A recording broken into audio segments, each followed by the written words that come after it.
Hi అండి, నమస్తే. నేను మీ సుకన్య. ఈరోజు మన వీడియోలో చికెన్ సీకులు, అదేనండి మనకు రోడ్ సైడ్లో దొరికే చికెన్ కబాబ్స్ అన్నమాట. ఈ చికెన్ కబాబ్స్ని చాలా టేస్టీగా, సూపర్ సాఫ్ట్గా ఎలా చేసుకోవాలో చూపించబోతున్నాను. చికెన్ కబాబ్స్ చేసుకోవడం ఇంత ఈజీ అని తెలిస్తే మీరు అస్సలు బయట కొనరు. అంత ఈజీగా, తొందరగా, టేస్టీగా చేసుకోవచ్చు. మరి దీనికి ఓవెన్ అవసరం లేదు, బొగ్గులు కూడా అవసరం లేదండి. చాలా సింపుల్గా ప్రిపేర్ చేసుకోవచ్చు. చాలా తక్కువ ఆయిల్తోనే చేసేయచ్చు. మరి ఆలస్యం చేయకుండా చికెన్ కబాబ్స్ని ఈజీగా ఇంట్లోనే ఎలా ప్రిపేర్ చేసుకోవాలో ఆ ప్రాసెస్ని ఇప్పుడు చూసేద్దాం. ముందుగా ఇలాంటి కర్ర పుల్లలని లేదా ఇనుప సీకులు ఉంటాయి కదండి, అవైనా తీసుకోవచ్చు. నేను ఇక్కడ కర్ర పుల్లలని తీసుకుంటున్నాను. మనం ఈ స్టిక్స్తో కబాబ్స్ చేయాలంటే ఒకటి తప్పకుండా గుర్తుంచుకోవాల్సిన విషయం ఏంటంటే, ఈ స్టిక్స్ని ఖచ్చితంగా ఒక రోజంతా వాటర్లో వేసి నానబెట్టాలి. ఇలా నానబెడితేనే ఈ కబాబ్స్ చేసుకోవడానికి వస్తుందండి. లేకపోతే ఈ స్టిక్స్ అనేవి డ్రైగా ఉంటే తొందరగా కాలిపోతాయి. నేను ఆల్రెడీ ఈ స్టిక్స్ని ఒకసారి వాడానండి. సో ఇక లేట్ చేయకుండా వీడియోలోకి వెళ్ళిపోదామా.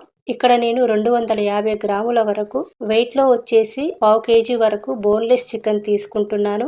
ఈ చికెన్ని నీట్గా సాల్ట్ అండ్ ఒక చెక్క నిమ్మరసం కలిపి 2-3 సార్లు నీట్గా కడిగి వాటర్ అంతా వంపేసుకోండి. ఈ చికెన్ అనేది ఎక్కువ తడిగా ఉండొద్దు. మసాలాలు అన్నీ కూడా కింద వాటర్లోకి వెళ్ళిపోతాయి. సో కాబట్టి చికెన్ని ఇలా కొంచెం డ్రైగా ఉండేటట్టు చూసుకోండి. ఇప్పుడు ఈ చికెన్లోకి 1 టీ స్పూన్ పసుపు వేసుకోండి. తర్వాత 1/2 టీ స్పూన్ కారం పొడి, ఒక 1/2 టీ స్పూన్ ఉప్పు, ఒక 1/4 టీ స్పూన్ వేయించి పొడి చేసుకున్న ధనియాల పొడి, అలాగే ఒక 1/4 టీ స్పూన్ వరకు వేయించి పొడి చేసుకున్న జీలకర్ర పొడి, కొద్దిగా ఒక 1/2 టీ స్పూన్ వరకు గరం మసాలాని కూడా యాడ్ చేసుకోండి. నేను ఇక్కడ ఇందులోకి కబాబ్ చికెన్ మసాలాను కూడా ఒక 1/2 టీ స్పూన్ వరకు యాడ్ చేసుకుంటున్నాను. అలాగే ఒక చెక్క నిమ్మరసాన్ని గింజలు లేకుండా వేసుకొని మొత్తం అంతా ఈ ముక్కలకు బాగా పట్టించండి. ఇప్పుడు ఇందులోకి కాస్త ఒక 1/4 టీ స్పూన్ వరకు ఆయిల్ని కూడా యాడ్ చేసి మరొకసారి మిక్స్ చేసుకోండి. ఇలా ఆయిల్ వేయడం వలన మనకు మంచి టేస్ట్ అనేది వస్తుంది.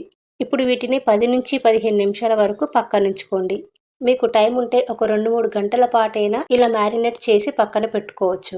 ఇలా ఎక్కువసేపు మ్యారినేట్ చేయడం వలన ఈ చికెన్ ముక్కలు అనేటివి పైన సాఫ్ట్గా లోపల జ్యూసీగా ఉంటాయండి.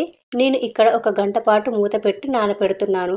సో ఇప్పుడు 1 గంట తర్వాత చూపిస్తున్నాను చూడండి. ఇప్పుడు ఈ చికెన్ ముక్కల నుండి కొంచెం వాటర్ బయటకు వచ్చి మసాలా అనేది కాస్త లూజ్గా అయ్యింది.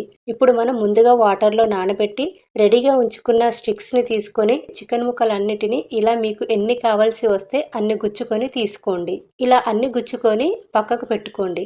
ఇప్పుడు పుల్కా స్టాండ్ కానీ తందూరి రోస్ట్ స్టాండ్ కానీ తీసుకొని కొద్దిగా ఆయిల్ని అప్లై చేయండి. ఇలా నూనె రాయడం వలన ఈ చికెన్ ముక్కలు అనేవి స్టాండ్కి స్టిక్ అవ్వకుండా ఉంటాయి.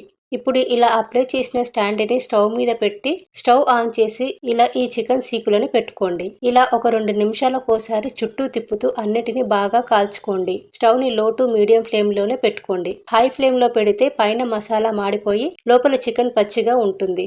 ఇలా 5 నిమిషాల పాటు చుట్టూ తిప్పుతూ కాల్చుకున్నారంటే మొత్తం బాగా కాలి ఉడికిపోతాయి. ఇప్పుడు చూడండి, మన రోడ్ సైడ్ చికెన్ కబాబ్స్ తయారైపోయాయి. ఈ చికెన్ సీకులని కాస్త ఉల్లిపాయలు నిమ్మరసంతో గార్నిష్ చేసుకొని కూల్ డ్రింక్స్ లోకి తింటే చాలా బాగుంటాయి.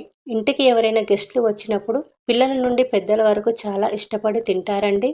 ఎంతో రుచిగా ఉండే ఈ చికెన్ సీకులని మరి మీరు తప్పక ట్రై చేయండి. ఈ రెసిపీ మీకు నచ్చినట్టయితే ఒక లైక్ చేసి సబ్స్క్రైబ్ చేయండి. Thank you for watching.